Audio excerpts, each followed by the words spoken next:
versículo 11. Primer libro de Reyes, capítulo 6, versículo 11.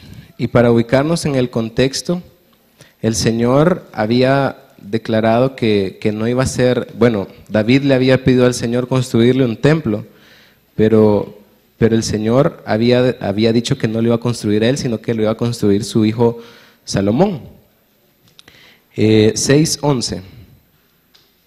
Lo iba a construir Salomón. Entonces Salomón acaba de construir el templo, o lo acaba de terminar. Y dice ahí en el versículo 11, la palabra del Señor vino a Salomón y le dio este mensaje. Ya que estás construyendo este templo, quiero decirte que si andas según mis decretos y obedeces mis leyes y todos mis mandamientos, yo cumpliré por medio de ti la promesa que le hice a tu padre David. Entonces viviré entre los habitantes entre los israelitas, y no abandonaré a mi pueblo Israel. Entonces, Salomón está construyendo el templo, está edificando todavía el templo, y el Señor le da esta palabra. O sea, a media construcción Él le dice estas cosas que acabamos de leer. Él le pide algo, pero luego le ofrece algo. En los negocios se llama el principio de ganar-ganar. Yo solicito algo de usted, pero también le ofrezco algo.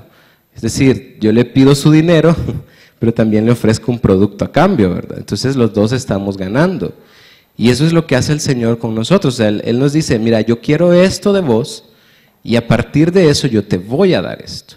Entonces dice que la promesa o la petición es, ya que estás construyendo este templo, quiero decirte que si andas según mis decretos y obedeces mis leyes y todos mis mandamientos, yo cumpliré por medio de ti la promesa que le hice a tu padre David. Entonces viviré entre los israelitas y no abandonaré a mi pueblo Israel. Entonces la gente o las iglesias que muchas veces de repente nos encontramos sin el poder del Espíritu Santo, sin el poder de Dios manifestándose de una manera sobrenatural, o el tiempo en el que vivimos es demasiado complicado como para que eso se dé, es porque muchas veces estamos olvidando la parte que a nosotros nos toca hacer. Dios dice, si usted de repente ha sentido que Dios se ha alejado de su vida, o que ya no tiene el mismo compromiso que tenía antes, ya no tiene la misma pasión que sentía antes, es porque probablemente hemos olvidado la parte que nos corresponde hacer. Dios dice, yo voy a habitar entre ustedes. Y hemos vivido momentos aquí en la iglesia tremendos de presencia de Dios. Hemos vivido cosas indescriptibles, pero de repente empezamos a olvidar aquello que el Señor nos ha solicitado a nosotros. Y ahí el principio de ganar empieza a desvirtuarse, ¿verdad? Ya no estamos ganando ambas partes, sino que solo queremos ganar nosotros. Pero el Señor nos dice, recuerden el trato que habíamos hecho. Entonces es importante que recordemos eso. Cuando en Pentecostés desciende la presencia del Señor, desciende el Espíritu Santo prometido, la gente empieza a hablar en lenguas, en otras lenguas, pero el propósito de ese hablar en otras lenguas era dar a conocer el Evangelio a las personas de otros países. O sea, cuando la gente llegaba y pues no podía hablar el idioma que ellos hablaban, algunos empezaban a hablar en las lenguas de ellos. Entonces, de repente, imagínense que viniera un suizo y nosotros le empezáramos a hablar en suizo, no sé qué idioma hablan ellos, pero nosotros empezáramos a hablarles en el idioma de ellos y esa persona conociera al Señor por medio de eso. Ese era el propósito de hablar en lenguas. Por eso Pablo decía, si hablo otras lenguas, pero no tengo amor, soy como un címbalo que retiñe, soy como nada más un instrumento al que le dan duro, pero no tiene ningún propósito. Qué bonito es que todos los instrumentos suenen en armonía, ¿verdad? Cuando la guitarra suena al mismo tiempo que la batería, que el teclado, pero de repente imagínense que Jorge toca la batería, que Jorge de repente en medio de la alabanza estén tocando todos bien coordinados y de repente le empezara a darle duro así como loco a la batería. Entonces todo se descoordina. Y ese es el problema muchas veces, porque dice, cuando no tengo amor, entonces soy como algo que no tiene propósito. O sea, el darle duro por darle duro a algo no tiene propósito de ser. Y en ese momento es que perdemos el rumbo. Entonces, el problema muchas veces es que nos hemos olvidado del amor con las personas, del amor para la gente que necesita a Dios. Hay mucha gente allá afuera que necesita tanto una palabra de parte de Dios. Yo no sé ustedes, pero yo conozco un montón de gente que vive amargada en la vida, que vive sin conocer al Señor, que probablemente asisten a una iglesia, que probablemente tienen alguna religión, pero no son felices. No son felices y van por la vida demostrando esa infelicidad a todo el mundo. Probablemente, y espero que no, algunos de nosotros seamos así. Qué bonito es cuando a uno le dicen, hey, vos tenés algo diferente, ¿verdad? Se nota que vos sos feliz. Se nota que, o sea, a pesar de las cosas, porque yo no digo que no tengamos situaciones difíciles, pero que a pesar de las situaciones difíciles nosotros podamos dar ese reflejo de Dios a las personas, ese reflejo de Jesús a la gente, ese reflejo de amor. O sea, nosotros muchas veces somos cristianos, pero vemos pasar a las personas a nuestro lado y no nos percatamos de ellas. Vemos pasar la necesidad enfrente de nosotros y solo volvemos la cara a otro lado. Es necesario que empecemos a tomar en cuenta que las personas allá afuera necesitan una palabra de parte de Dios, y quién es el enviado para darle esa palabra de parte de Dios. Somos nosotros. Si no es la iglesia, ¿quién va a ser? O sea, no van a ser los políticos que tenemos ahora, no van a ser los hospitales, no van a ser las personas que hacen obras de caridad nada más. Es la iglesia la que necesita tomar el papel de decir, la gente necesita de Dios y nosotros tenemos que llevarles a Dios a la gente. Necesitamos tomar el papel que tomó la iglesia primitiva. La iglesia del primer siglo era una iglesia llena de poder del Espíritu Santo, porque entre ellos había amor. El problema muchas veces de nosotros no es que no solo no tenemos amor para la gente de afuera, sino que tampoco tenemos amor para los de acá adentro. Y vemos personas que están peleados con otros. Y vemos gente que se sienta al otro lado porque no quiere toparse con aquel. Y dentro de las iglesias se ve eso. Y vemos gente, no, es que a ese me cae mal. Y probablemente ni siquiera lo conoce, ni siquiera le ha dirigido la palabra ninguna vez, solo porque lo vio así alguna vez mero serio. No, ese me cae mal, esa me cae mal. Y qué tremendo es ver en la Biblia que la iglesia del primer siglo dice que todos compartían incluso sus bienes. O sea, la iglesia no tenía nada suyo de sí, dice en Hechos. La iglesia no consideraban nada como suyo, sino que vendían sus propiedades y las repartían entre todos. Y por eso, y dice después, por eso es que gozaban de buena fama ante el pueblo. Por eso gozaban, porque se notaba el amor que había entre ellos. ¿Será que se nota el amor que hay entre nosotros allá afuera? ¿O será que lo que más se nota es división? Lo que más se nota es todo lo opuesto a lo que es el amor. Es importante que retomemos el mensaje de Hechos. Saben, los hechos de los apóstoles son los hechos de los apóstoles, no son las palabras de los apóstoles, no son, qué sé yo, cualquier cosa, sino que son los hechos de los apóstoles. Ellos hicieron cosas y por eso están reflejadas aquí. Y esa debiera ser nuestra guía para llevar la iglesia, para seguir adelante en el camino del Señor, en el Evangelio. Todo comenzó con alguien que tomó la determinación de buscar a Dios de una manera tan fuerte que los demás lo siguieron. Es necesario que empecemos todos esos avivamientos que les acabo de mencionar y muchos más, avivamientos en Uganda, en un montón de lugares. Hubo un grupo de personas que tomó la determinación de decir, de verdad la gente necesita a Dios y nosotros vamos a traerle la gente a Dios. Nosotros vamos a llevarle la gente a Dios.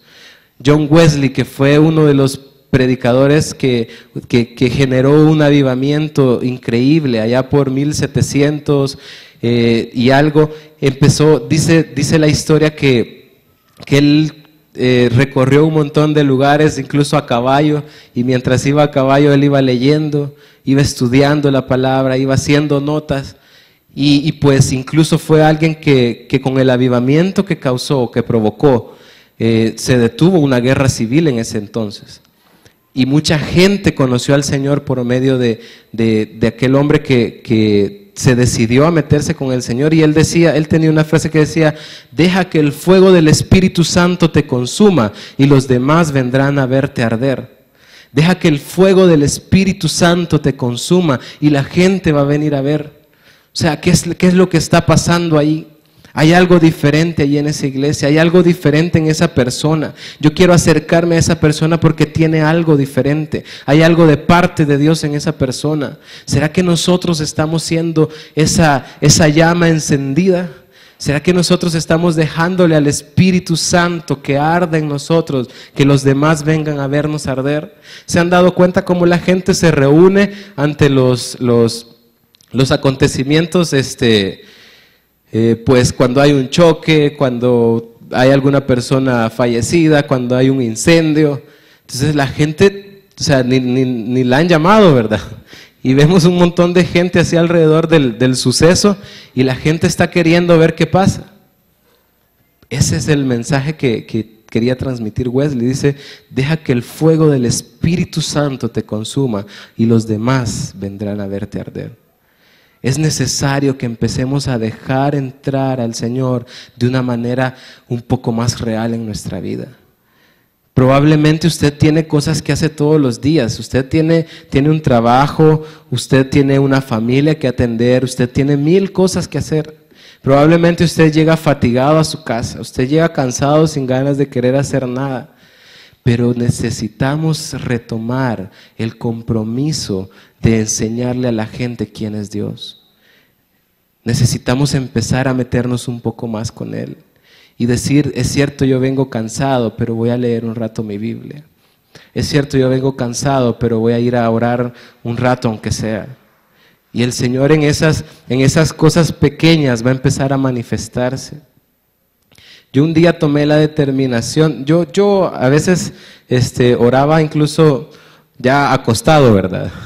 Ya que me iba a acostar, rendido, me tiraba y empezaba: Señor, gracias.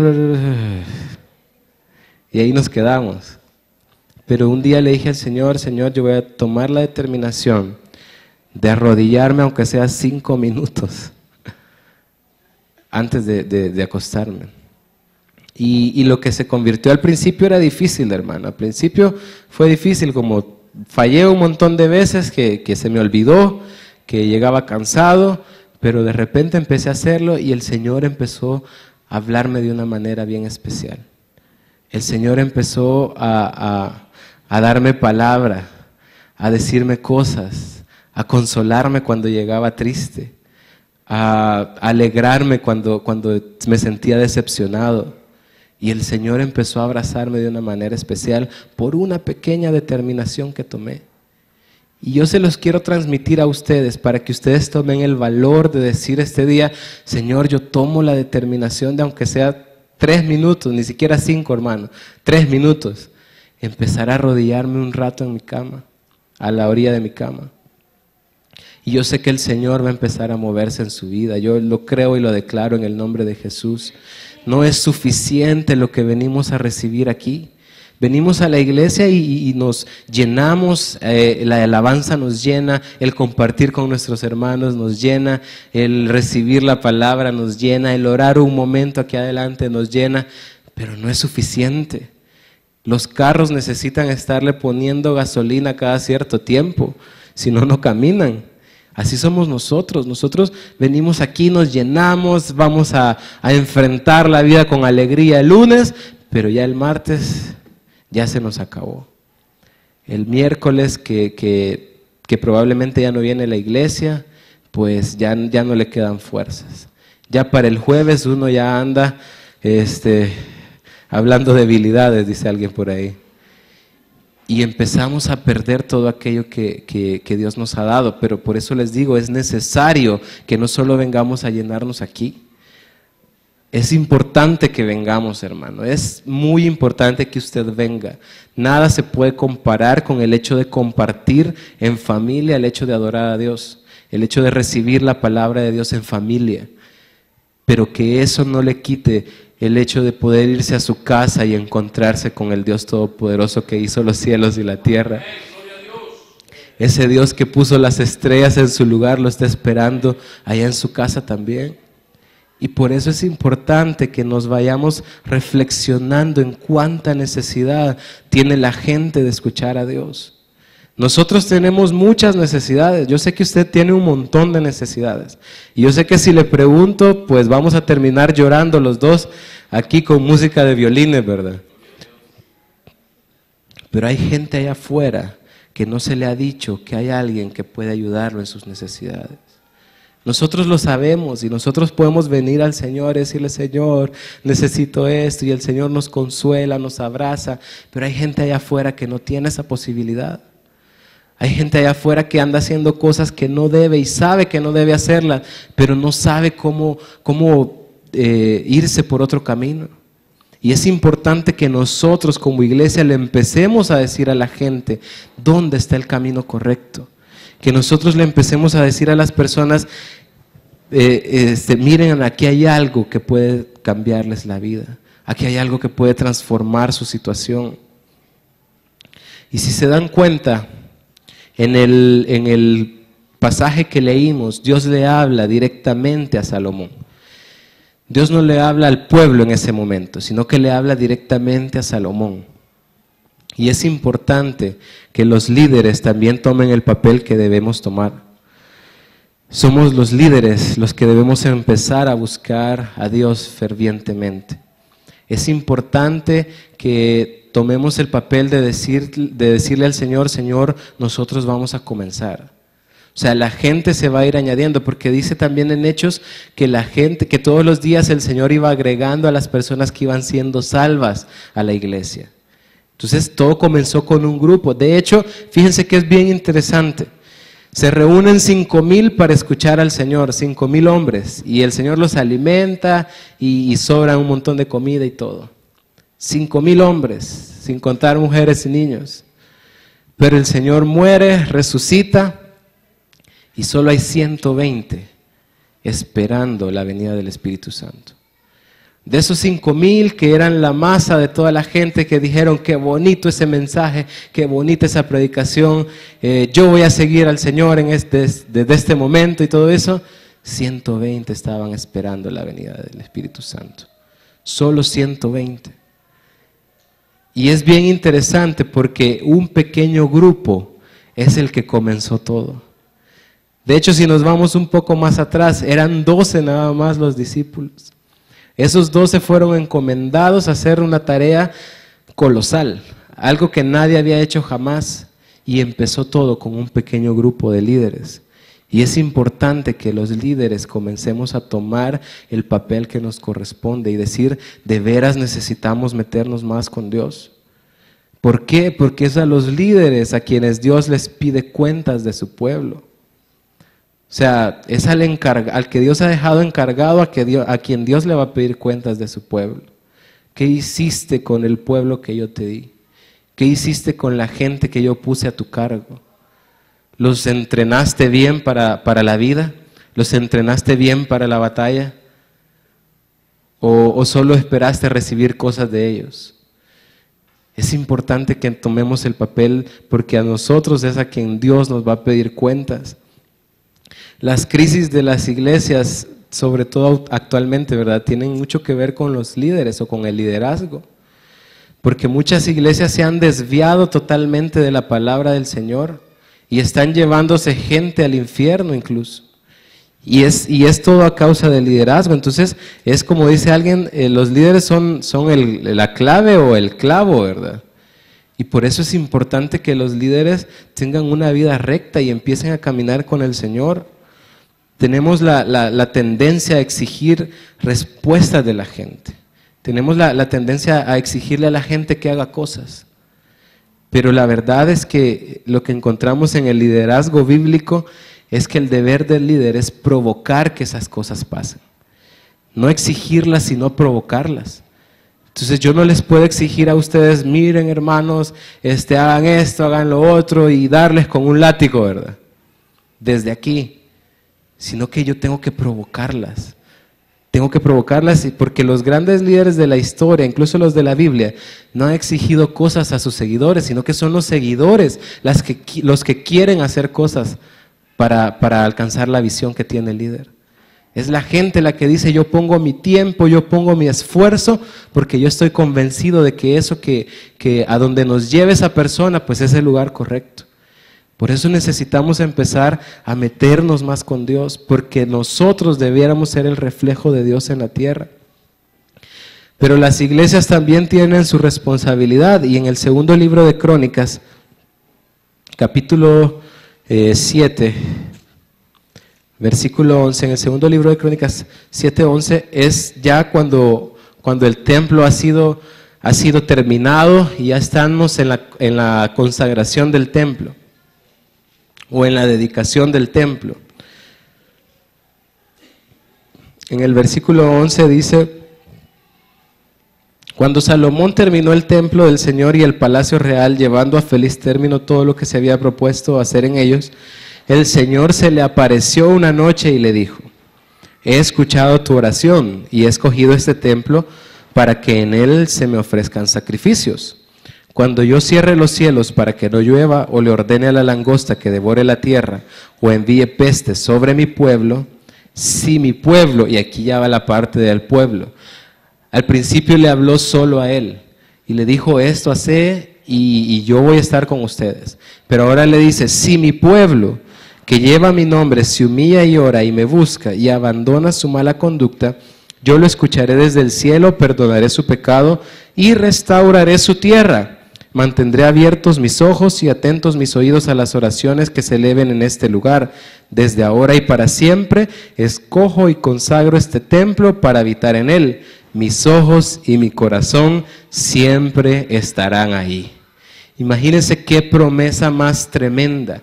El Señor diciendo: yo siempre voy a estar ahí en medio de ustedes. Pero como vimos el principio de ganar, ganar, ¿verdad? Si mi pueblo, o sea, no si la gente que está allá afuera. A veces queremos que la gente que está allá afuera se comporte como cristiana.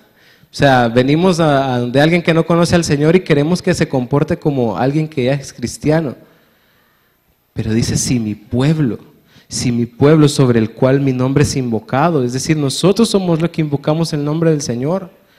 Somos nosotros los que necesitamos hacer estas cosas para que el Señor cumpla esa promesa. Si mi pueblo se humilla. Humillarse es reconocer que hay alguien superior a mí, que no dependo de mí mismo, que no dependo de mi propia opinión, sino que dependo de la opinión de Dios. Yo dependo del consejo que Dios tiene para mí, del consejo de su palabra. Qué bonito es cuando los hijos consultan a sus padres para pedirles consejo, ¿verdad? Mira, papá, ¿y qué hago con esto? Pero qué difícil es para los padres cuando los hijos empiezan a hacer cosas sin consultarles y se empiezan a desviar del camino.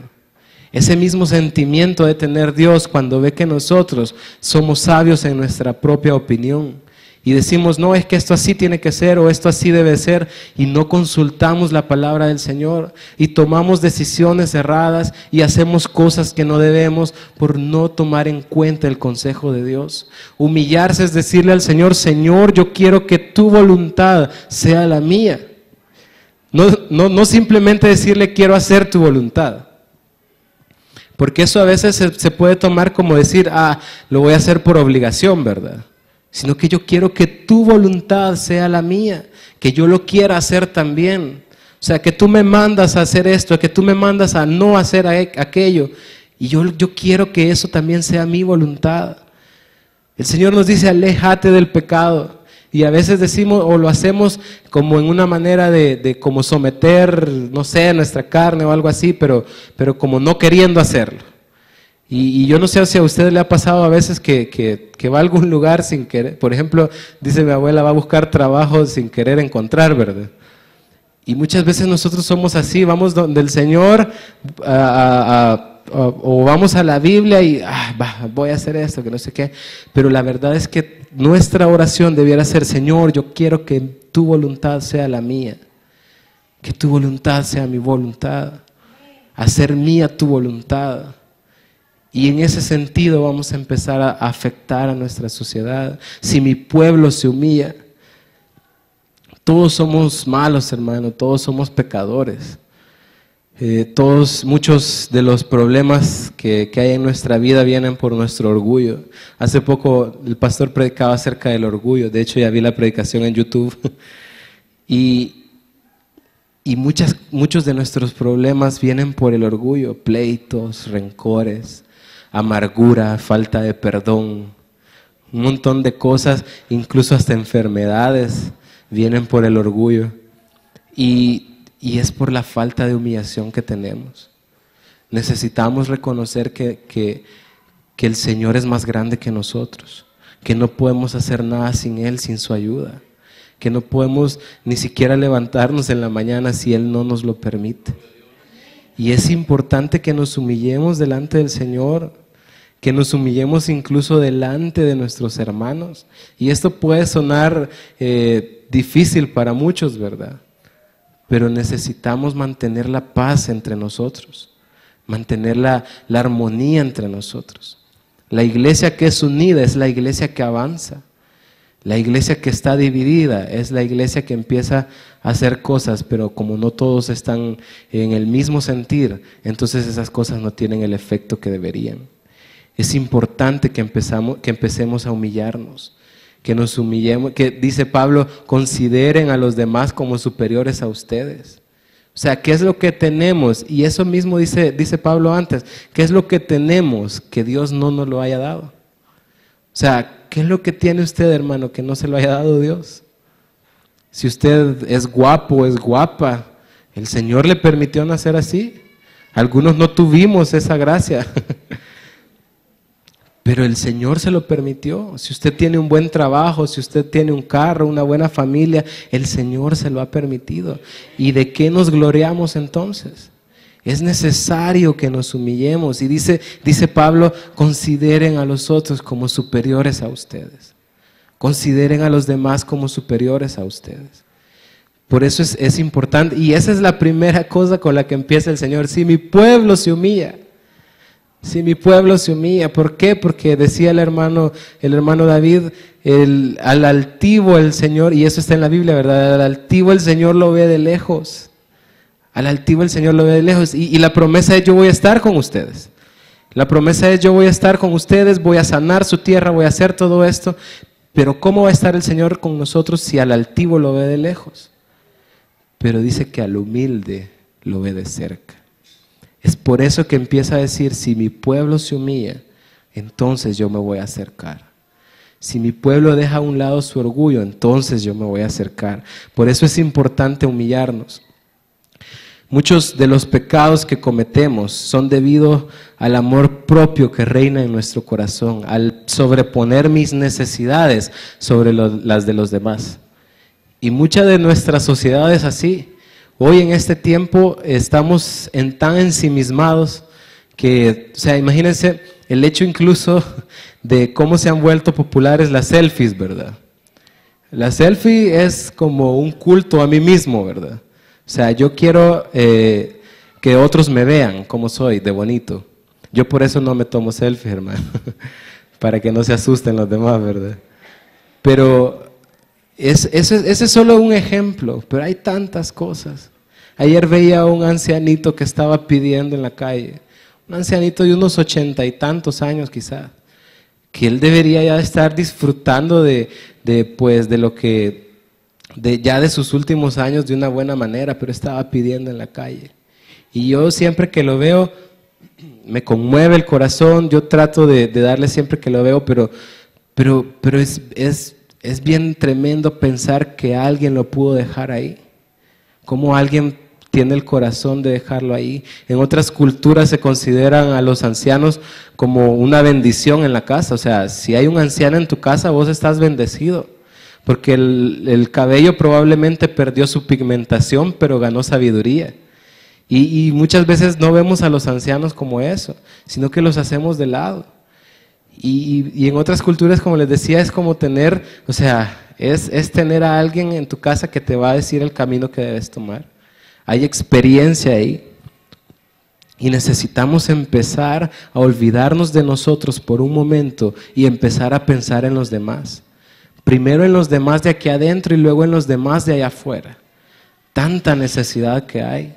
Y si nosotros podemos subsanar una necesidad, debiéramos hacerlo. Luego dice, si mi pueblo se humilla, si mi pueblo que lleva mi nombre se humilla, y luego dice, y ora. Y ora. La falta que nos hace orar, ¿verdad? Si mi pueblo se humilla y después de la humillación empieza a orar, porque necesitamos humillarnos antes de entrar a orar. Necesitamos, porque dice la Biblia, que dice David que a un corazón contrito y humillado Dios no desprecia jamás. Y por eso dice el Señor primero, humíllense y luego vengamos a orar. Y si mi pueblo se humilla y ora, el propósito de la oración es tener comunión con Dios para que nuestra relación con Él crezca y madure. Ese es el propósito de la oración, que nosotros podamos madurar en nuestra relación con Dios. No es simplemente el hecho de venir y pedirle cosas a Dios. Eso lo podemos hacer, y a veces lo hacemos, pero el principal propósito es tener una comunión con Dios. Es decirle al Señor, es venir y platicar con Él, contarle cómo me siento, contarle mis debilidades, contarle todo aquello que a mí me afecta. La oración es para que Él se revele a mi vida y así yo pueda conocerlo más.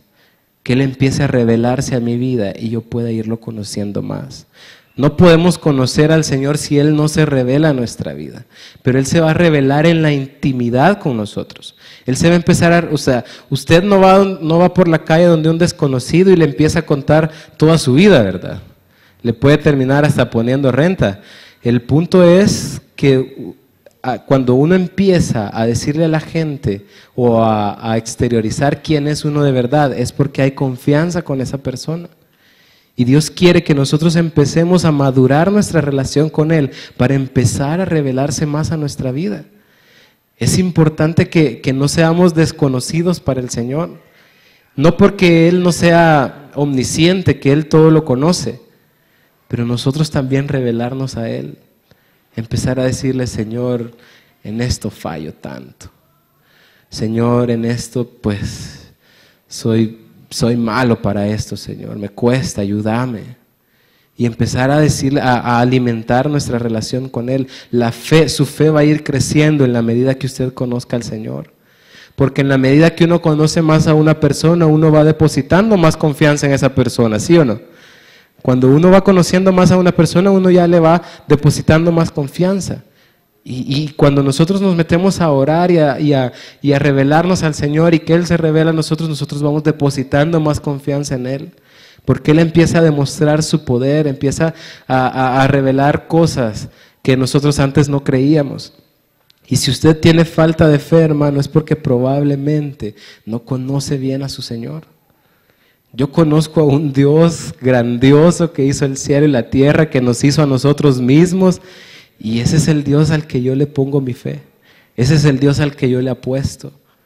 Y es necesario que empecemos a conocer a nuestro Dios. Si usted conoce a un Dios que nada más cree que es como un genio, ¿verdad? Que usted le va a pedir 3 deseos si le frota la lámpara, pues usted está conociendo a un Dios muy pequeño. Mi Dios es alguien sobrenatural, es alguien que hizo que mi vida cambiara.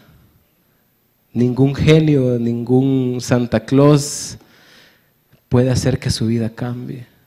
Cualquier persona puede darle a usted, si Dios lo toca, puede darle a usted una casa, un carro. Usted puede ir y ser sanado con una medicina, pero ¿quién puede cambiar su vida, hermano? ¿Quién puede transformar su vida? ¿Quién puede darle vida eterna sino solo Dios? Es por eso que necesitamos conocerlo un poco más. Y por último dice, y sigue diciendo, y me busca, o sea, ora y me busca. O sea, orar no es necesariamente buscar a Dios. A medida que nuestra relación con Dios crece, se va aumentando nuestra posibilidad de encontrarlo. Uno quiere pasar tiempo con aquellas personas que conoce. Y a medida que usted va conociendo al Señor, usted tiene mayor posibilidad de encontrarlo. ¿Se imaginan al presidente de los Estados Unidos, por poner una nación poderosa, la hija del presidente? Bueno, si usted va y pide audiencia con el presidente, probablemente le digan, no, fíjese que él está muy ocupado ahorita.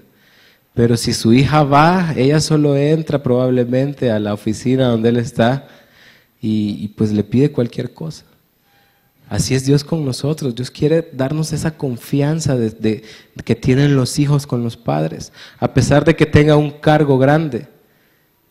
Pero si es su hijo o su hija, Él se va a dejar encontrar.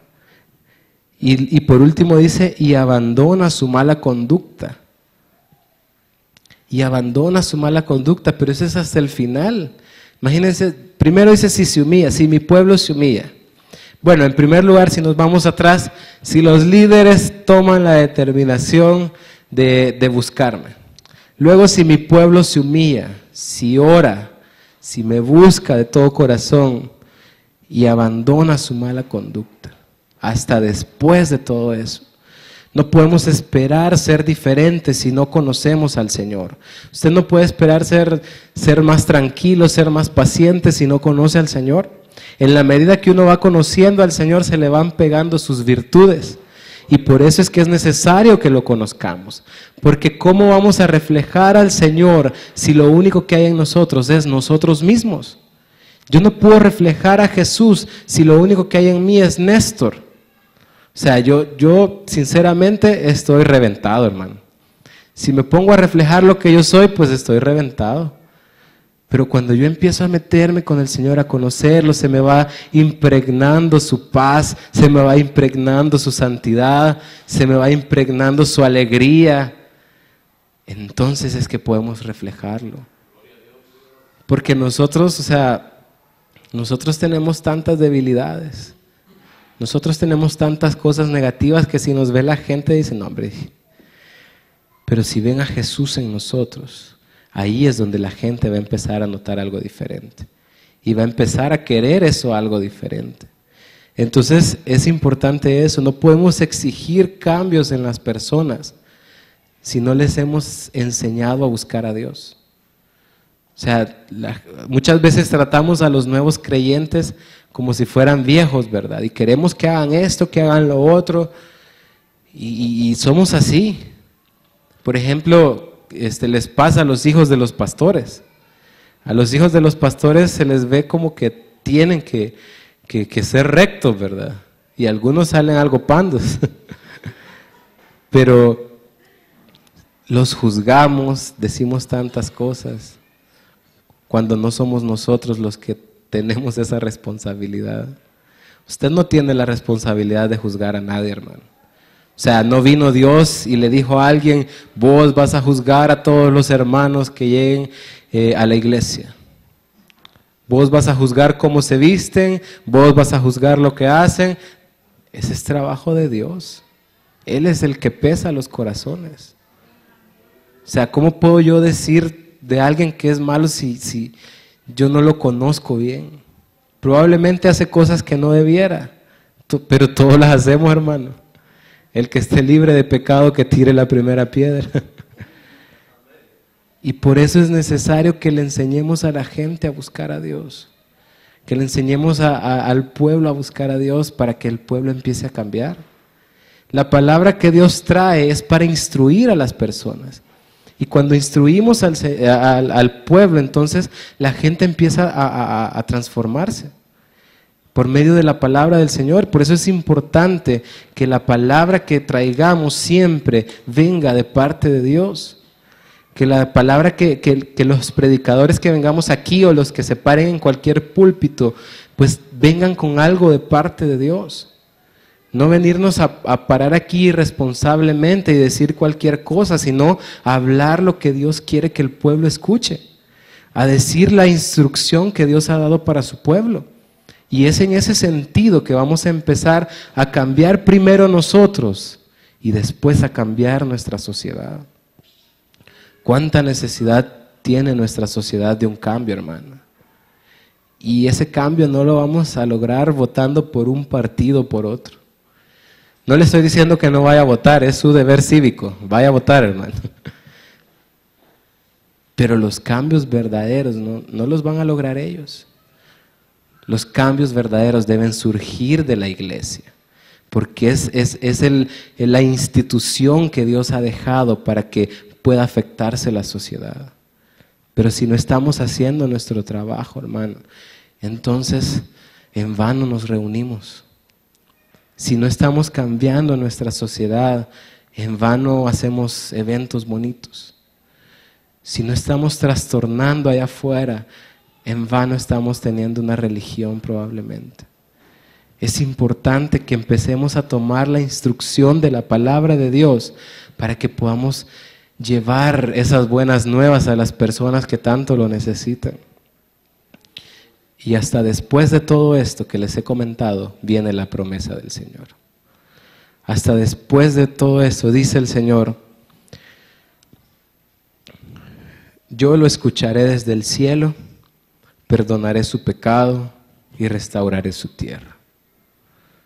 Si mi pueblo se humilla, si ora, si los líderes toman el papel que le corresponde, si me buscan, si abandonan su mala conducta, entonces yo los voy a escuchar. ¿Qué peticiones tendrá usted que probablemente dice Dios no me escucha? ¿Será que hace algún tiempo usted está diciendo yo siento que Dios no me escucha? Yo siento que Dios hace mucho que no me ha tocado. Hace mucho que no siento su presencia de una manera real. Probablemente es porque nos hemos olvidado de la parte que a nosotros nos corresponde. La parte de Dios, Él dice, yo les ofrezco esto, yo les ofrezco mi poder sin límites. Pero necesitan primero hacer lo otro, ganar, ganar. El principio de ganar, ganar. Mantendré mis ojos abiertos, mantendré abiertos mis ojos y atentos mis oídos a las oraciones que se eleven en este lugar. Mantendré mis oídos abiertos. Es decir, qué bueno cuando la gente a uno lo está escuchando, ¿verdad? Pero qué feo se siente cuando uno está hablando con alguien y sabe que no le está oyendo. Y que de repente le pregunta, pues, sí, ¿y qué pensás de eso? Le dice, ¿de qué? Uno ha pasado media hora hablando y le pregunta, ¿y qué pensás de qué crees que puedo hacer? ¿Con qué? Y qué feo es eso, pero dice el Señor, yo voy a mantener mis oídos abiertos. Yo voy a estarte escuchando a lo que me digas. O sea, si algún deseo hay en tu corazón, yo lo voy a escuchar. Si algo necesitas, yo lo voy a escuchar. Desde ahora y para siempre escojo y consagro este templo para habitar en él.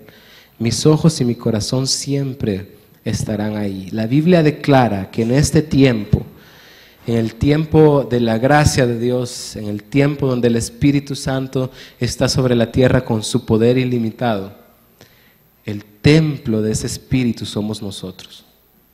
Y dice aquí, desde ahora y para siempre escojo y consagro este templo. Y consagro este templo. Dios consagra ese templo. Dios consagra ese templo. Dios consagra el templo para habitar ahí, para estar ahí. Si hacemos todo lo anterior, Él va a consagrar ese templo. Es cierto que tenemos cosas que nos distraen, cuentas que pagar, familias que mantener, trabajos que atender, un montón de cosas que debemos hacer. Pero no nos olvidemos que hay una buena noticia que dar. O sea, hay cuentas que pagar, pero hay una buena noticia que dar. Hay un trabajo que yo tengo que atender, pero también tengo una buena noticia para dar. Tenemos un evangelio que predicar, un amor que mostrar. Tenemos la responsabilidad de hacer todo eso como iglesia y necesitamos urgentemente hacerlo. 120 esperando la promesa del Espíritu Santo. ¿Qué es lo que hace que una iglesia o que un grupo de personas, en su mayoría personas sin educación, pescadores, recolectores de impuestos, gente del pueblo que probablemente nadie daba nada por ellos, que un carpintero, trastornen la historia? ¿Qué será lo que hace que un grupo de personas por las que usted no daría nada probablemente trastornen la historia?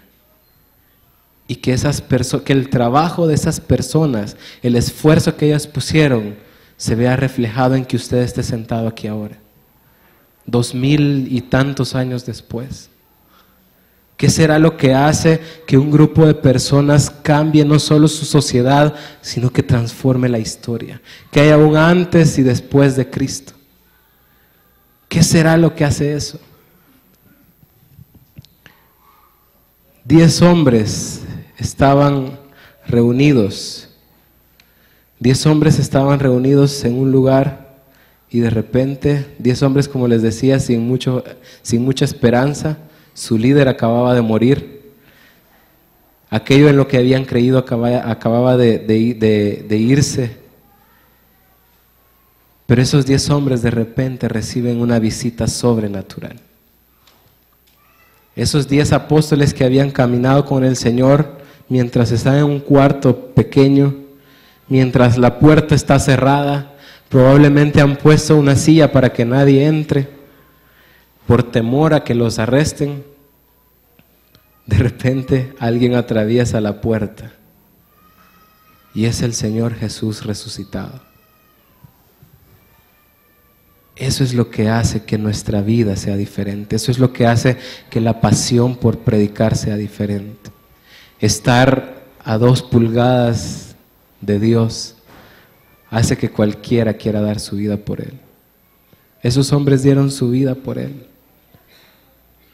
Y probablemente si usted les pregunta o les hubiera preguntado en ese momento, ¿y por qué haces todo esto? Probablemente le hubieran dicho, yo no sé, lo que sé es que aquel un día estuvo muerto, pero ayer se me apareció aquí resucitado. Eso es lo único que sé y yo por eso voy a dar mi vida. Estamos tan cómodos muchas veces en la iglesia, hermano. Y la gente allá afuera está muriendo. Más de la mitad de las personas en el mundo no conocen del Señor. Nadie les ha predicado del Señor. Y nosotros muchas veces estamos tan metidos en nosotros mismos, pensando en lo que queremos, cuando el Señor dio su vida por usted, hermano. Cuando Él dio su vida por mí, ¿cómo no voy a agradecerle yo ese sacrificio que hizo? Muchas veces somos tan irreverentes ante ese sacrificio de Cristo. A veces somos tan irresponsables con ese sacrificio del Señor. Y andamos haciendo cosas y andamos diciendo cosas. Y probablemente yo he hablado un montón de cosas esta mañana, pero probablemente, o yo no quiero que eso sea lo que usted se lleve, sino que, dice Pablo, el evangelio no es de palabras, sino de poder. Y si por algo yo he orado este día es para que el Señor, el Espíritu Santo, toque su vida, hermano. Para que sea Él el que lo confronte. Para que sea Él el que hable a su corazón. Yo probablemente le pude hablar a su intelecto, pero yo oro para que el Señor le hable a su corazón. El reino de Dios se ha acercado.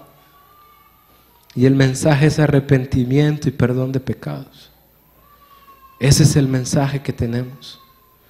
Eso es lo que se nos ha encomendado a dar a los demás. Y es necesario que lo hagamos. Es importante que lo hagamos. ¿Por qué? Porque los tiempos son difíciles. Porque estamos en los últimos tiempos, hermano. Porque Cristo viene pronto. Y hay mucha gente que no lo va a conocer probablemente, si nosotros no tomamos esa determinación de enseñárselos. Así que yo quisiera orar por todos aquellos que este día el Señor les ha hablado y les ha dicho: necesitas ser diferente. Necesitas empezar a tomar tu responsabilidad en esta tierra. Y si usted dice: de veras el Señor me ha hablado, le voy a pedir que pase al frente. Yo quiero orar por usted. Yo quiero orar por usted para que el Señor nos ayude, hermano. Yo sé que usted tiene necesidades, el Señor lo sabe también. Probablemente usted vino esperando una palabra de esperanza, una palabra de sanidad. Pero esta mañana el Señor le dice: yo quiero darte todo